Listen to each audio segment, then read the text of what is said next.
Hey, what's going on, everybody? My name is Matt Roberts, and we are continuing in our Grace Pathway stories. And today, I've invited another special guest to join me, my good friend Shayne. Shayne, welcome. Welcome to the Grace Pathway studio space. I'm not sure what we're calling it, patent pending. I like it. This is awesome. I'm excited to be here. This is well, awesome. We're glad to have you. Shayne serves in a multiple of different things. Shayne is a part of this church, but let's dive a little more in. Shayne, how long have you been coming to Pathway? Started coming to Pathway probably March 2 years ago. March 2 years ago, and since that, I mean, we're going to a lot of different churches. You chose to come to Pathway, and since then, you've kind of just dove all in. Tell me a little bit about all the things I know, because I know where you are all the time. But tell me a little bit for the people watching or listening. Where are you a part of here at Pathway? The first place I got plugged in was at the coffee bar. Making those drinks, huh? Yep, making the coffee, being a barista. Working with the awesome machines and the even better people back there. Yeah. And then I got plugged in at young adults and started doing some check-in, host, greeting, odds and ends setup kind of stuff. And then the small group leader for young adults. Yep. And then the most recent is the worship team, playing the keys a little bit. Yeah, but you also are a part of a team that we got to give a shout out to, is you sign for a lot of our services. That's right. I do lead the sign worship on Saturday nights and the early service on Sundays. Yeah. Occasionally, if there's somebody there that wants to worship and sign. Which is like the coolest thing. If you don't know what I'm talking about, he can sign and speak a whole different language with his hands and stuff for the deaf community. And it's awesome. And I watch you do it all the time. And it's so cool. And so thank you for doing that, because that's such a need in our society now. I don't even know the percentage. I know it's a big percentage of people. And it's growing too. Like, there's a lot of people out there that want to be a part of church or want to be a part of the community, but they sometimes don't feel like they're able to, because there's not a spot for them to really understand all that's happening in a service. Absolutely. And it's the one of the reasons I got into it is because I made some friends here who signed.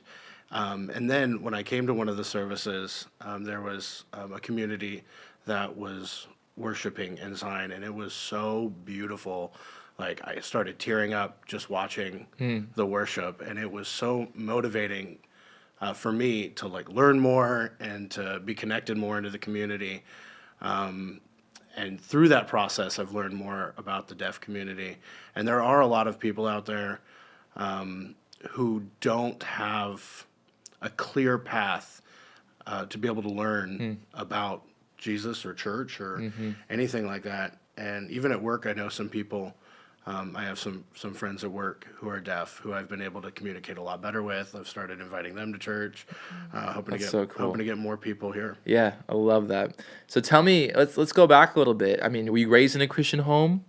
I was a very, very conservative Christian home. Okay, so explain a little bit. What does that mean? Because that can mean a lot of different things. So the denomination that I was a part of has a lot of views that are different from what I would call mainstream Christianity. Mm-hmm. Their views do not always align with the rest of the Christian community, and through that, it was very legalistic.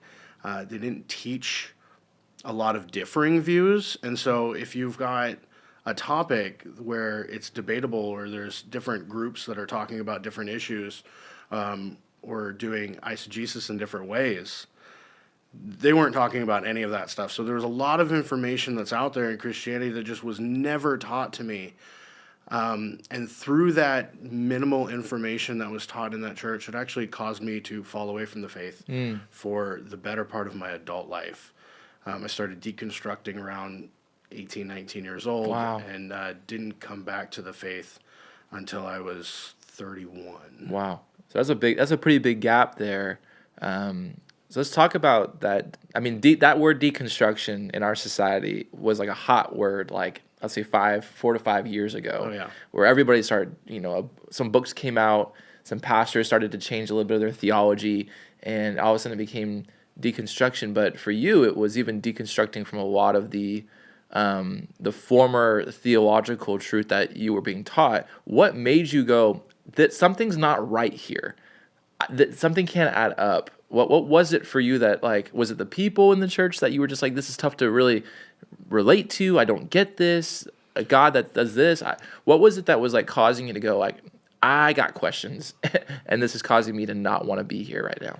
The people were actually really great. Good. The part that caused me to start to fall away or start to question Christianity was the gospel message that was being preached from the pulpit, let's say, or in classes, wasn't the gospel message that was written down in the Gospels. So you're reading the Bible, and what you're reading and what's being presented are two different things. Yeah, they were adjacent. They weren't so far off where you could say, oh, well, this is clearly heresy. Sure. But it was far enough off to where you didn't feel the love of God, the sacrifice of Jesus as being the propitiation for the sin. It was all negative about anything that you did wrong or that wasn't according to the Bible, or more specifically, that wasn't according to the leadership of the denomination that I was in. And so it was Pharisee-esque at times, Sure. to where sometimes the strategy was, if it's questionable, you should stay away from it. Right. And over time, it becomes, well, if it's questionable, it's a sin. Oof. And so then you've got all these things that are like, oh, well, you can't do that. That's wrong. Until you read the Bible and you see, well, no, that's not necessarily true. Yeah.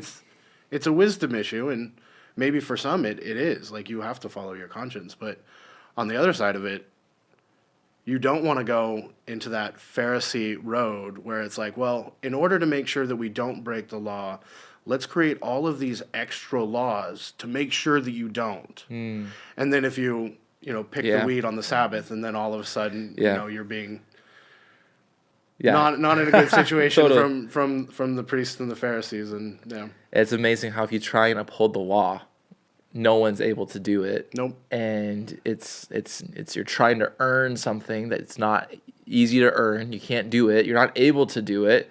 And I can relate to that. I mean, I grew up in a church where the grace was not a hot topic. Right. It was not something that was, I think it was there. It was always like it was there when you asked Jesus to be in your heart, was always the terminology used. But grace was not the foundation. Which, if it's not the foundation, then it's all about what can I contribute, or what am I doing to retain my relationship to Christ. And if it's all on me, man, I'm screwed.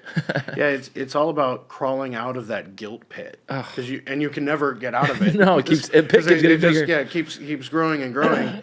And if that's the strategy, is you've got to do so good that you can crawl out of the guilt pit, then you're just going to feel down, and you're never going to feel like you're doing anything right. And that's going to tear you apart inside, like emotionally. And that's what happened to me, and that's what ultimately caused me to be like, you know what, this stuff doesn't make sense. Like, the way I feel compared to way I'm being told to feel is different. And it caused me to fall away for a really long time. And I lived in a really secular town, and I did all the secular things. And when your mind goes to that depravity, it's like a slippery slope. You just keep on growing and keep on going down that wrong direction. And by the grace of God, I'm here today. Yeah, man. I mean, that's a big statement. By the grace of God, I'm here today. Because I think it's so hard to feel like, with the basis of theology that you just described before, of like, I gotta earn, I gotta do X, Y, and Z, and you mess up, and then you start to try to go down that path of redemption, but you slip up again, and maybe you slip up worse. That's a slippery slope that, like you said, the never-ending guilt pit that all of a sudden just leads you to a place you're like, well, I'm too far gone. Nothing can get me out of this. Exactly. And I think that's where the devil likes to keep us in. I would say even for Christians now, it's like there are some Christians who have been saved by grace, but their idea of grace is not a foundation. It's just a fragment. Whereas if it was their foundation, they'd recognize, man, I've been saved by grace, so I don't need to live chained to my past. I'm born again. I'm a new creation. I'm a new person. And so talk to me about, okay, so you lived in this, you said in the secular world, I think we all can assume a lot of things what that means, but talk to me about the road back. Like, what was that for you? Well, the road back was the hardest time in my life. So I am a veteran, a combat veteran, and I already had struggles with PTSD and depression and anxiety. And that led me to an emotionally disconnected life. Not that not that my life was terrible, but parts of it were definitely not good. And in January 2 years ago, my ex-wife left me, and that took me to the lowest point I have ever been in my life. I was not a Christian. I didn't even know if I believed in God. I wasn't so far separated that like anything made me comfortable, but I was far enough separated to where like conversations with God were not anywhere in my head, in my in the mind, in my ballpark. life. Yeah. Yeah, nowhere near. And so I went deep into a dark place. Yeah. I was ready to commit suicide. I was ready to end it all. And the only thing that saved me was the fact that I have a beautiful daughter, and she needed her dad. Yeah. And that night when I was alone in my house, I prayed the most guilty prayer I'd ever prayed. I started it out. God, I don't even know if you're there, but I've got nothing else. I have literally hit the bottom.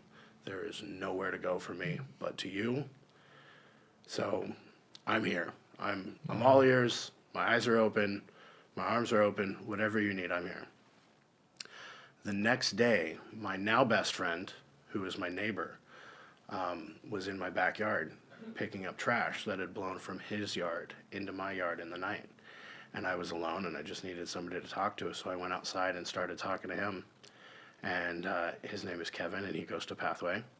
And he just ever so gently started pushing me in the right direction. I ended up getting in contact with the pastor who married my ex-wife and I. He's a pastor out of Mount Shasta. And I was just kind of reaching out to people, and these people just showed up. Like 5 people in my life. Some of them I didn't even know were Christians, just showed up, started praying for me. My neighbor Kevin, I was at his house every single day, or he was at my house every single day for months, because I needed that. I needed someone, and he was there for me, and he was an absolute godsend to my life, like in the truest form of like I thank God for Kevin every day of my life, because without him, like he was just in the right place at the right time, willing to do what God was calling him to do. And in that moment, he put him right there to help save me and to guide me to a healthy place. Man. And the one thing that I did right when I was going through the really hard times was that I refused to go to any of the dark places that one would usually go when they're going through grief or tragedy. And so I refused to drink. I refused to turn to drugs. I refused to go out and try and get sexual pleasure as a Band-Aid. I refused to do any of those things. And I just told myself, I was like, if you do it the hard way, you'll get through it. It may feel harder to go through it, but getting through it it'll be the cleanest, healthiest way that you can get through this process. Now looking back on it, it was the biggest blessing of my entire life. It was the most amazing thing that God could have done. His grace right there. Yeah, I used this line in a sermon I recently was able to give, and it was the line, I was talking about Paul, and about how Paul might not have been, that I don't believe Paul was amazed by God's power. He already knew how powerful God is. I think Paul was incredibly amazed by God's plan, because God's plan in our life, man, it's never the way that we envision it. But it's somehow it's so much better. So much better. So much better. I want to ask this, because as you were talking, sometimes I feel like when you encounter somebody who's going through something traumatic, like your wife left you, you're dealing with PTSD, coming back from serving. Thank you for your service, by the way. But you're back and you're just trying to navigate life. You've got a daughter, and you said Kevin showed up, and my neighbor was there. Was Kevin just like shoving Jesus down your throat, or was it just like he was just present? And sometimes, like, what was it about Kevin? Did he have all the answers, or was it just like I guess what I'm asking here is, like, was it a magic formula, or was it so simple that it was just like Kevin was just at the right place at the right time? It was a magic formula for me. Mm. So he was not pushy. I don't even think that he mentioned God in that hour and a half that we were out in my backyard just talking. There was this one point that he made where you could tell that he wanted to bring up God. Yeah. But at the same time knew that I wasn't in that place.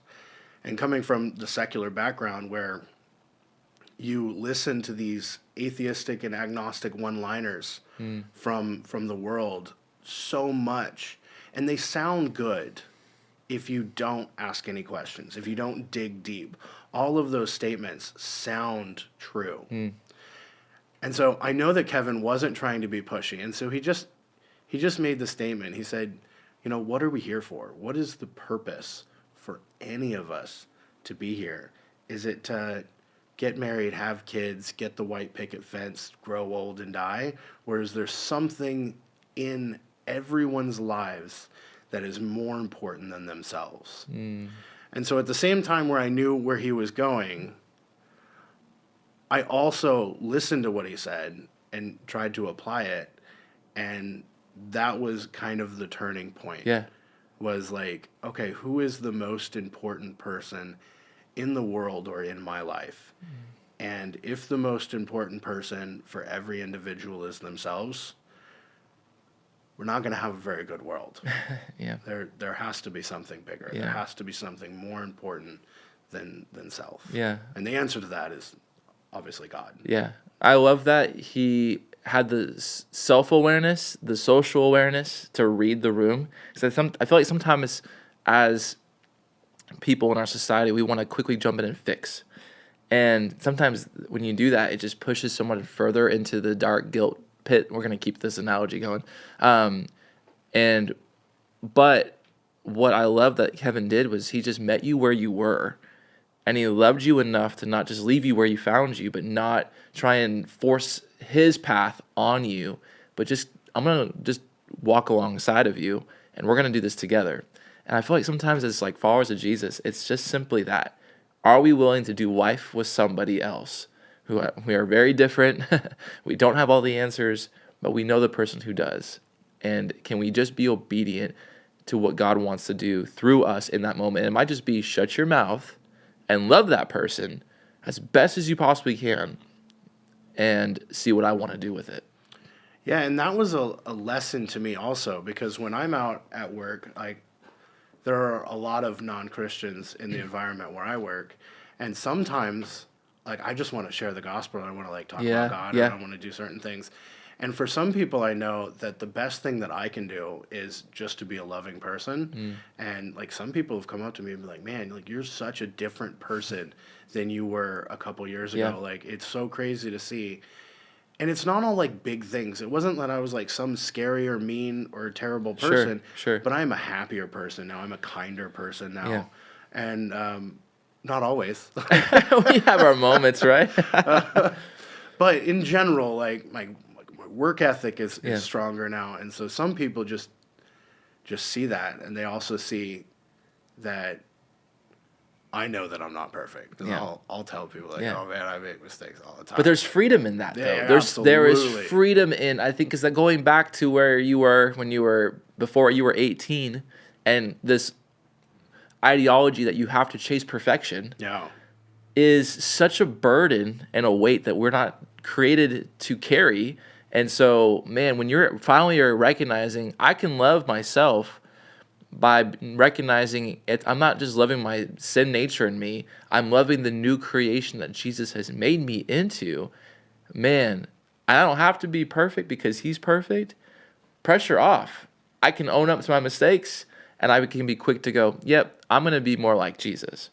And dude, I can attest, man. I remember shortly after you started coming to Pathway. We met in my office. We were talking about just where you were, and you were jumping into taking some Veritas classes, and just your hunger to learn, which is great, by the way. I mean, there's something true about every leader. Every leader has to stay hungry to learn. If you're not learning, you're not living. Like, you gotta always be hungry and humble enough to, like, I want to learn. But since then, man, you have dove in. We talked a little bit about all the different things that you serve, but talk to me now about, okay, you got your wife, you were saved when you were a kid sometime, but grace entered the picture later on in life. You're now at Pathway. You're here. You've got grace as a new platform, a new foundation. Tell me about how that has changed now, how you are a part of things, and why are you a part of things now than you. Does that make sense? Like, Yeah, absolutely. So one of the daunting things about Pathway is that it's so big. There's like a lot going on, and I did go through the divorce care classes, which helped a ton. Mm-hmm. It was amazing that ministry. Shout was out to here divorce for me. care, man. Absolutely, great program. I hope none of you have to go through it. But if you do, we got it. But if you do, Yeah. it's there, and it's a good program. And but because there's so many people, and because it's so big, sometimes it feels overwhelming to like try and get connected, and sometimes it's not easy to be outgoing and personable, or to try and enter new groups, especially when some of those groups have been friends for their entire lives, or like 20 years, and so. Yeah. And sometimes that's just you projecting that onto other Sure, people, when sure. in reality, like, they're open, like arms wide open, like wanting, more people into their groups and such. And so I was able to get connected to the cafe ministry, the coffee ministry. And that was like a little nervous at first because I didn't know anybody there. Yeah. But, the first day that I was scheduled to volunteer, I worked with Sam, and Sam was just amazing and so happy and outgoing. And Maria was so great and happy and outgoing, and all the people that I met in there. And now it's been a year and a half since I've been doing that. Yeah. And now, like, they're an extension of my family. Like, I love the people in that ministry. Yeah. And that was just step one of getting connected into meeting new people. And my friend Angel was telling me the other day, we were talking after church, and he was like, whenever you're in a group of people, if you're in a group with secular people, somebody is changing. Either you're becoming more like them, or they're becoming more like you. And when you're in a group with Christian people, people that share the same worldview as you, it's two people that are encouraging one another. Just like Paul talks about when he's writing to the Romans, he's like, man, I can't wait to get to Rome so that we can encourage one another, so we can lift each other up. Right. And that's so important. It's so important to have Christian friends and to have that Christian connection, because we all go through life, and life is like a roller coaster. We go through seasons of highs and lows and ups and downs. Yeah. And the more people that are there to encourage us, the easier it is to get through the lows, and the higher the highs are. Right.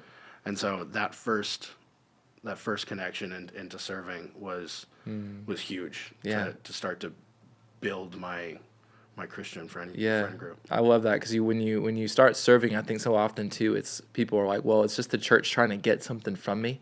One of the things I like to say all the time is, man, it's we exist to be a church that tries to give you something. We want to give you opportunities to be used by God, but also opportunities to be known by the people here who, like you said, share similar values, where you can link arms with one another as you journey through life, as you're navigating the ups and downs, the losses, the job changes, all of it. And that's why I'm a big advocate of, like, man, if you make a big church feel small, hey, be known, join a group, serve, join a class, take a step and get plugged in. What would you share to somebody who maybe they've come from a different background, maybe they've had a lot of ups and downs with church, maybe they've served in church, they haven't served in church, but they've been to Pathway and they thought the same thing. It's huge. It's too much going on. I don't know, but I'm not sure if I'm just going to come, But I don't know if I feel like I'm missing out on some things. What would you say to somebody who's maybe on the fence about taking that next step? What would you tell them in order to encourage them to get plugged in? I would say that it's not a job, it's a privilege to be able to serve. So being a piece of the moving wheel that is Christianity, to be doing something that lifts up God to in front of our society. There's no job that's too small. Like there are tons of areas of service where we need more people, and I hope that it's not daunting for them, or that they feel like this is like, oh, this is a new responsibility in my life, or I have so much going on, but rather it's, I get to do something for God. Yeah. I get to serve God. Lifting it all up to Him isn't just you on your knees lifting it all up to Him. It's also having the opportunity to be able to do things for Him. Yeah. And you don't have to be this archaeologist digging up the Bible, and you don't have to be this master of ministry, PhD, to be able to do those things for God. All you have to do is show up and smile a lot of the times to encourage people and to be doing God's work. Yeah. Not all of the 500 people saved on the first day of Christianity were apostles. Not all of the 3,000 people were ready to go out and be apologists for God. But all of those people were motivated to smile and to share the word and to share their lives and to help lift up God and lift up Jesus. Good. It's so good. I think one of the two most biggest phrases that anybody could ever say in their entire life is yes, Jesus. Because if you say yes, Jesus, and you really surrender and you're like, God, I'm about what you're about, and you're just like open-handed with your time, with your treasures and your talent, what that means is I'm making margin to be about, God, what you want me to be about. I'm saving money aside to be a good steward of my money, so I'm not just needing to work 7 days a week. So because I'm in debt like crazy. I have margin to go and be a part of things. And when you go to church and you link arms with people and you worship and you hear a message and you just are in church, man, I really believe it's the hope of the world. Because I don't know how people navigate all that's going on in our society if you don't have the hope of Jesus in your life. It's really crazy because I've lived both of those lives. You have. And sometimes you forget really quickly like how big the difference is and how like much God works in our lives. Because sometimes I'll be looking at somebody and I'll be judging them with like sinful judgment for something. We all been there. We all do it. That light bulb will go off in the head and you'll be like, you were so much worse than that 3 years ago. And then I'll be like, oh man, like, so you have to have empathy for that. Yeah. One other thing that I didn't think about until just right now is on Saturday nights when I come to service, I go through the same door every single week because there is one of the greeters there that has just been super nice, and he's there with a smile every single time. Yeah. And I go through his door specifically just because he's like, he's your guy. Always happy, and he's my guy. He's there, every Saturday doing it, and I shout out to the greeters, guest ministry team. So good. Come on now. Oh yeah, always happy. There's tons of people around and smiling and greeting everybody, and I love that atmosphere. Yeah. And even though some people might think that like some jobs are small, like that job to me is really big because it changes sets everything. me up for the whole night. Absolutely. It changes the environment. People think they're just opening a door, but really they're creating an atmosphere of hospitality. Yeah, now he can't go on vacation because I need him there on Saturdays. Like, he can't leave. Yeah, you're not allowed. If you start serving, you're not allowed. Never. Submit your request now for vacation in 5 years, and maybe you'll be approved. Oh, man. Shayne, first off, I just want to say a big thank you, man. Thanks for being you. Thanks for being completely vulnerable and available. And I've seen you love everyone that you come across. And you're always one of the guys I'm like, if I needed someone that's there to do something, whether it's like lift a heavy log or just go and be gentle with someone who's broken, I'm like, I know Shayne is available and Shayne's right there. And so, man, I'm so grateful for you. And you really are such a foundational pillar at Pathway that makes me go, man, I'm excited for all that God's going to continue to do here, because of people like you who have found God's grace, and for people like Kevin who have made a difference in your life. And I see you being like Kevin, just everyone that you encounter. And so, anyway, man, I just want to say thank you. I love you. And yeah, I'm getting choked up over here over it. But hey, man, love you, bro. Thanks for being with us today. I love you too. My pleasure.